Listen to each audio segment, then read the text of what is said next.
selamat sore. Nah, di sini kami dari kelompok 3 akan memaparkan materi tentang macam-macam strategi pembelajaran IPA. Nah, sebelum ke pemaparan materi, kita ice breaking dulu ya, supaya teman-teman tidak mengantuk saat belajar.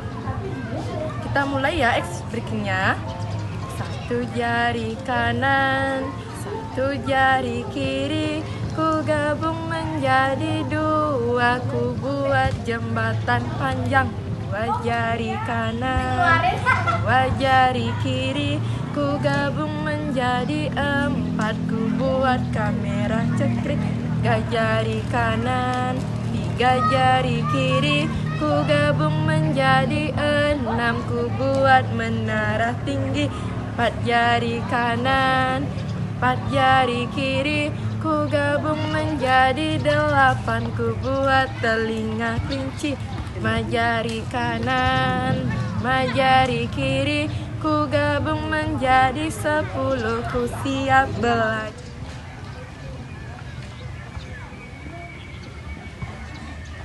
Nah, di sini kami membuka 4 sesi. Yang pertama yaitu sesi pembukaan, yang kedua yaitu sesi pemaparan materi, yang ketiga sesi tanya jawab, dan yang terakhir yaitu sesi penutup. Nah, sebelum ke pemaparan materi, izinkan saya memperkenalkan anggota kelompok saya terlebih dahulu. Sebelumnya, perkenalkan nama saya Nila Putri Ayuningsih, NPM 214135, dan anggota kelompok saya. Sebelumnya, perkenalkan nama anggota kelompok saya. Yang pertama yaitu Nimade Pujani, yang kedua Nikadek Sri Apradayanti, Nikomang Aryani, Ikadek Sofi Juliarta, dan yang terakhir yaitu saya sendiri, Nilo Putri Ayuningsih.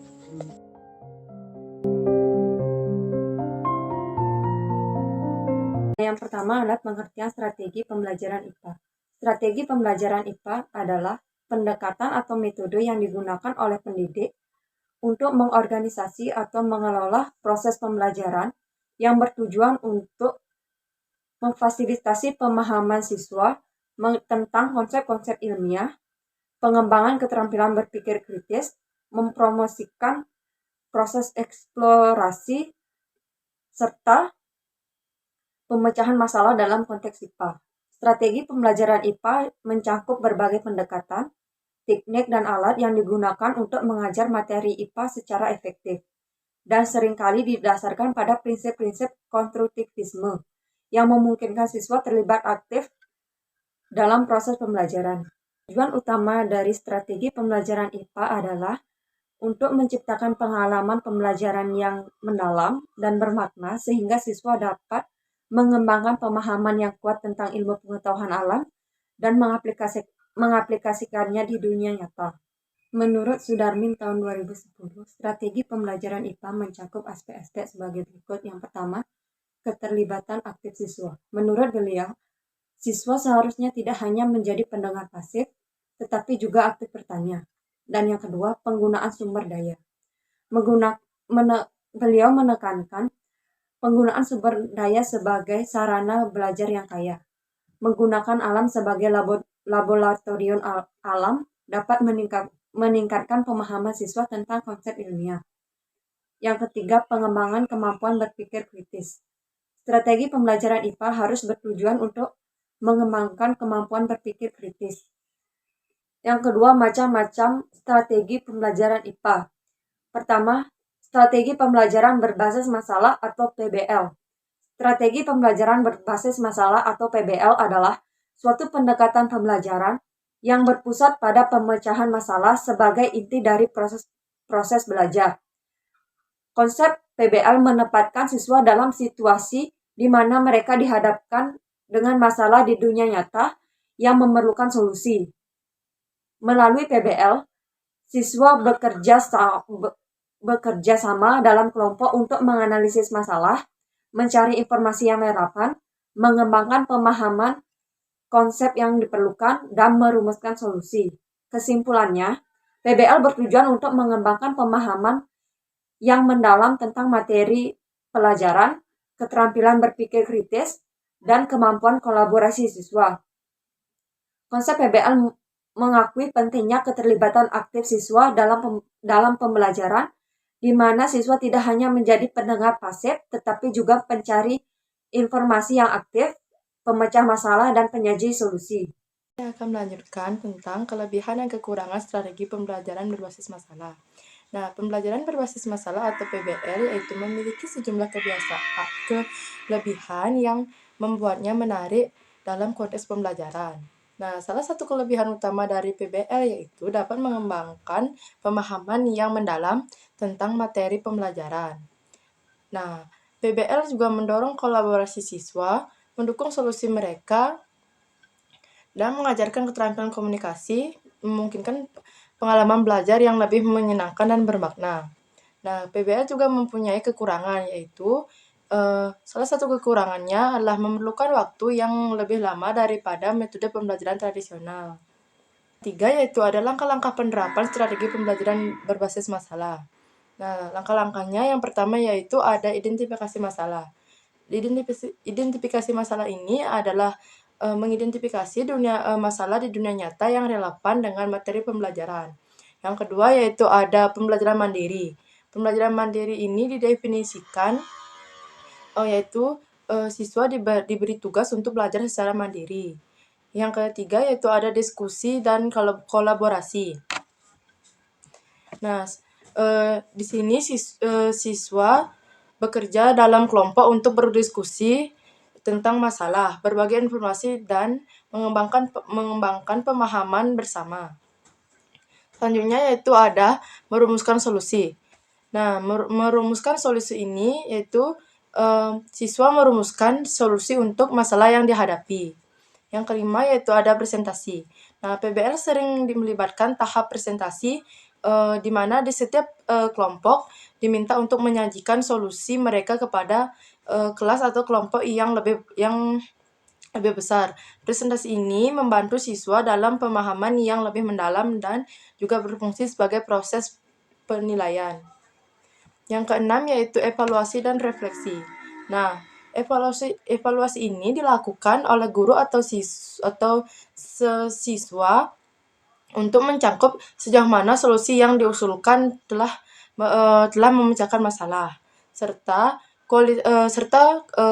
presentasi dan kolaborasi kelompok. Nah, langkah-langkah implementasi PBL ini memungkinkan siswa untuk belajar aktif dalam pemecahan masalah di dunia nyata. Baik, di sini saya akan menjelaskan strategi pembelajaran kooperatif. Yang pertama, konsep strategi pembelajaran kooperatif. Strategi pembelajaran kooperatif adalah sebuah pendekatan pembelajaran yang mendasarkan proses pembelajaran pada kerjasama dan kolaborasi antara siswa. Konsep ini menekankan sejumlah prinsip inti, di antaranya adalah pentingnya interaksi sosial di antara siswa. Melalui pembelajaran kooperatif, siswa didorong untuk berdiskusi, berkolaborasi dalam kelompok, berbagi pengetahuan, serta membantu satu sama lain dalam mencapai tujuan pembelajaran. Menurut Padjaitan, menekankan bahwa strategi pembelajaran kooperatif dalam pendekatan yang penting dalam meningkatkan interaksi sosial siswa. Beliau menyatakan bahwa melalui kolaborasi dalam pembelajaran, siswa tidak hanya membangun pemahaman konsep, tetapi juga mengembangkan keterampilan komunikasi, negosiasi, dan kerja tim. Menurut Hidayah, menyoroti keberhasilan strategi pembelajaran kooperatif dalam meningkatkan motivasi siswa, bekerja dalam kelompok, dan berkontribusi aktif dalam proses pembelajaran dapat membuat siswa merasa lebih terlibat dan memiliki motivasi yang lebih tinggi untuk belajar. Pendapat dari kedua ahli ini menekankan pentingnya strategi pembelajaran kooperatif dalam mengembangkan keterampilan sosial, interaksi sosial, dan motivasi siswa dalam konteks pendidikan di Indonesia. Pendapat mereka mendukung pentingnya kerjasama dan kolaborasi dalam proses belajar. Yang kedua, kelebihan dan kekurangan strategi pembelajaran kooperatif. Strategi pembelajaran kooperatif memiliki sejumlah kelebihan yang menjadikan pendekatan yang efektif dalam konteks pendidikan. Pertama, pendidikan ini mempromosikan interaksi sosial yang kuat di antara siswa, yang dapat meningkatkan keterampilan komunikasi, kerja tim, dan toleransi. Namun terdapat juga beberapa kekurangan dalam strategi pembelajaran kooperatif. Salah satu kekurangannya adalah bahwa strategi ini mungkin memerlukan waktu lebih lama untuk mencapai tujuan pembelajaran. Persiapan kolaborasi dalam kelompok dan evaluasi dapat memakan waktu yang signifikan. Kedua, diperlukan manajemen kelas yang efektif agar pembelajaran kooperatif berjalan dengan lancar. Terima kasih atas waktu yang diberikan kepada saya. Sebelumnya, perkenalkan nama saya Nika Desri Apridayanti, MPM 214089. Di sini saya akan menjelaskan materi tentang langkah-langkah penerapan strategi pembelajaran kooperatif. Langkah-langkah implementasi pembelajaran kooperatif melibatkan proses yang sistematis untuk memastikan efektivitas dan efisien dalam penerapannya. Berikut adalah langkah-langkah implementasi strategi pembelajaran kooperatif. Yang pertama, menentukan tujuan pembelajaran. Langkah pertama adalah menentukan tujuan pembelajaran yang ingin dicapai dengan menggunakan strategi kooperatif. Tujuan harus jelas, terukur, dan dan sesuai dengan kurikulum serta kebutuhan siswa. Yang kedua, membentuk kelompok. Siswa perlu dikelompokkan dalam kelompok kecil yang beranggota 3-5 siswa. Idealnya, kelompok ini seimbang dalam hal kemampuan, gender, dan latar belakang siswa. Yang ketiga, pemberian tugas. Setiap kelompok diberikan tugas atau proyek yang relevan dengan tujuan pembelajaran. Tugas ini harus menantang dan merangsang pemikiran kritis. Yang keempat, pengenalan aturan kooperatif. Guru perlu memperkenalkan aturan kooperatif yang jelas kepada siswa. Aturan ini melibatkan etika berdiskusi, saling mendengarkan, berbagai tanggung jawab, dan berkontribusi aktif dalam kelompok. Yang kelima, pendampingan dan bimbingan guru. Selama proses pembelajaran, guru berperan sebagai pendamping dan pembimbing. Guru membantu kelompok dalam merencanakan dan melaksanakan tugas mereka, memberikan bimbingan jika diperlukan, dan memastikan bahwa kerja sama berjalan dengan baik. Yang keenam, pembelajaran kolaboratif. Siswa bekerja sama dalam kelompok untuk menganalisis masalah, mencari solusi, dan merumuskan jawaban. Mereka harus berkolaborasi, berbagi pengetahuan, dan berdiskusikan pendapat mereka. Yang ketujuh, evaluasi relaksi. Setelah tugas selesai, kelompok dapat mempresentasikan hasil kerja mereka kepada kelas atau kelompok yang lainnya. Guru juga dapat memberikan evaluasi mengacu pada tujuan pembelajaran. Siswa dan guru melakukan refleksi tentang pengalaman belajar. Yang ke-8, evaluasi kelompok. Siswa dalam kelompok juga dapat melakukan evaluasi internal, di mana mereka memberikan umpan balik lain mengenai kontribusi dan partisipasi mereka dalam kelompok. Yang ke-9, penyesuaian.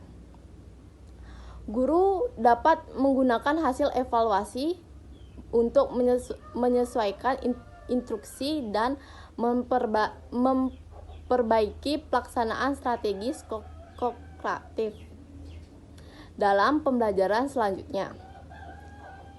Strategi pembelajaran inquiry. Yang pertama, konsep strategi pembelajaran inquiry.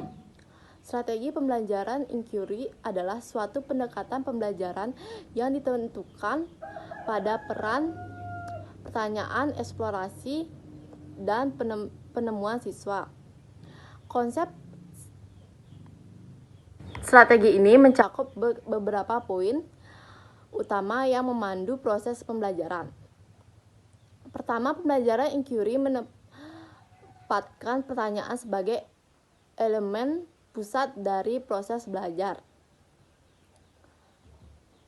Yang kedua, kelebihan kekurangan strategi pembelajaran inquiry. Strategi pembelajaran inquiry memiliki sejumlah kelebihan yang menjadikan pendekatannya pembelajaran yang efektif. Pertama, strategi ini mendorong pemahaman konsep yang mendalam.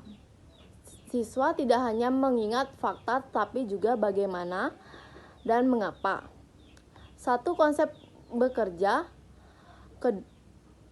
Kedua, inquiry mempromosikan pengembangan keterampilan berpikir kritis. Siswa harus mengevaluasi informasi, menganalisis data, dan merumuskan argumen yang kuat. Keterampilan berpikir kritis dan memiliki nilai jangka panjang dalam kehidupan siswa di luar kelas.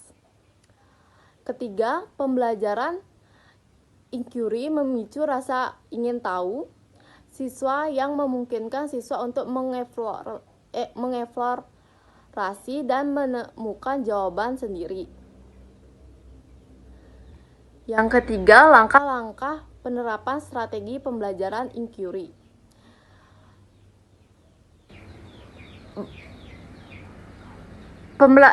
Penerapan strategi pembelajaran inquiry melibatkan serangkaian langkah yang dirancang untuk memfasilitasi eksplorasi, penemuan, dan pemahaman konsep oleh siswa. Berikut adalah langkah-langkah penerapannya.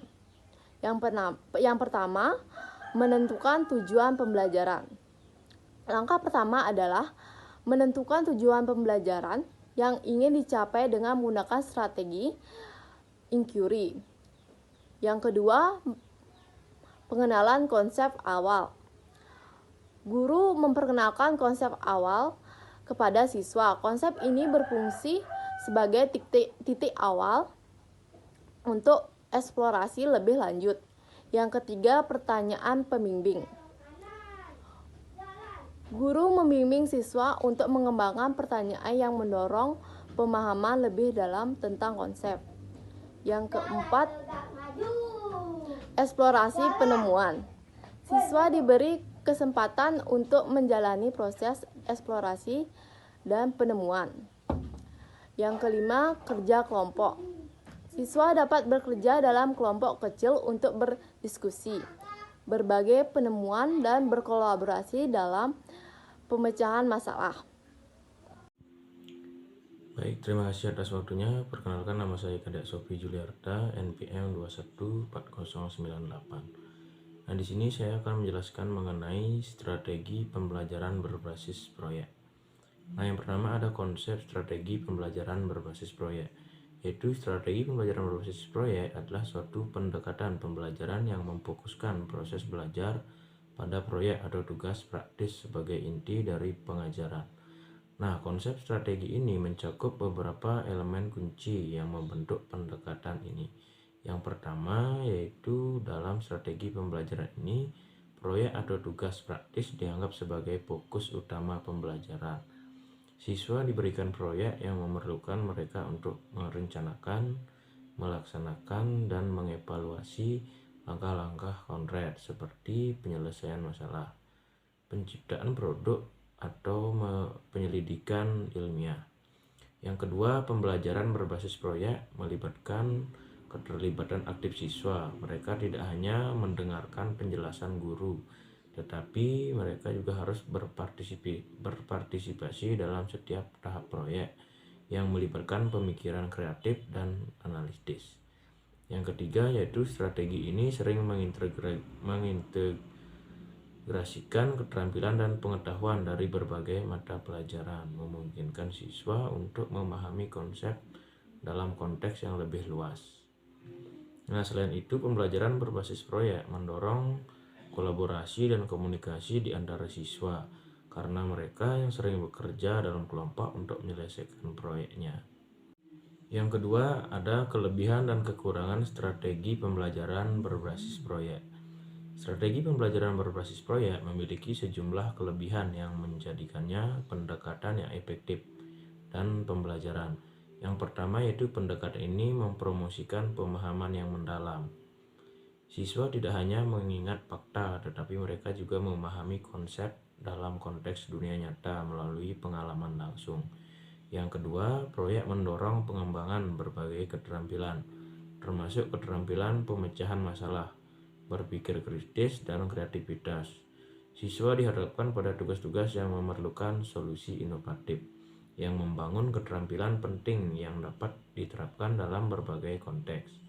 Yang ketiga yaitu strategi ini memfasilitasi pengembangan keterampilan sosial dan kolaboratif, karena siswa seringkali bekerja dalam kelompok untuk menyelesaikan proyek. Berikutnya yaitu langkah-langkah penerapan strategi pembelajaran berbasis proyek. Nah, untuk langkah-langkahnya ini ada 10 langkah-langkah penerapan strategi pembelajaran berbasis proyek. Yang pertama yaitu identifikasi tujuan pembelajaran. Langkah pertama adalah menentukan tujuan pembelajaran yang ingin dicapai melalui proyek. Yang kedua yaitu pemilihan tema atau topik proyek. Nah, itu guru atau siswa dapat memilih tema atau topik proyek yang relevan dengan tujuan pembelajaran dan menarik minat siswa. Yang ketiga yaitu perencanaan proyek. Siswa dan guru perlu merencanakan proyek termasuk tahapan tugas, sumber daya yang dibutuhkan, dan jadwal waktu. Hal ini melibatkan perumusan pernyataan atau masalah proyek yang harus dipecahkan. Yang keempat yaitu pendahuluan dan penjelasan. Guru memperkenalkan proyek kepada siswa, menjelaskan tujuan, persyaratan, dan harapan. Yang kelima yaitu eksplorasi dan penemuan. Siswa menjalani tahap eksplorasi di mana mereka mencari informasi, merencanakan langkah-langkah, melakukan penelitian, dan mencari solusi untuk masalah proyek. Yang keenam yaitu kerja dalam kelompok. Siswa dapat bekerja secara individu atau dalam kelompok tergantung pada struktur proyek. Yang ketujuh yaitu pelaksanaan proyek. Siswa mulai pelaksanaan proyek sesuai dengan rencana yang telah dibuat. Yang ke-8 presentasi hasil. Setelah proyek selesai, siswa mempresentasikan hasil mereka kepada kelas atau kelompok yang lebih besar. Yang ke-9 evaluasi dan refleksi. Guru dan siswa melakukan evaluasi proyek berdasarkan kriteria yang telah ditetapkan. Dan yang terakhir ke-10 yaitu penyesuaian dan perbaikan. Hasil evaluasi dan refleksi digunakan untuk menyempurnakan proses pembelajaran berbasis proyek selanjutnya. Nah, jadi kesimpulan dari pemaparan materi tadi yaitu strategi pembelajaran IPA terdiri dari strategi pembelajaran berbasis masalah, strategi pembelajaran kooperatif, strategi pembelajaran inquiry, dan strategi pembelajaran berbasis proyek. Nah, di sini juga ada kelebihan dari strategi pembelajaran berbasis masalah adalah mendorong siswa untuk memecahkan masalah nyata, mengembangkan pemahaman yang mendalam, dan meningkatkan kemampuan pemecahan masalah.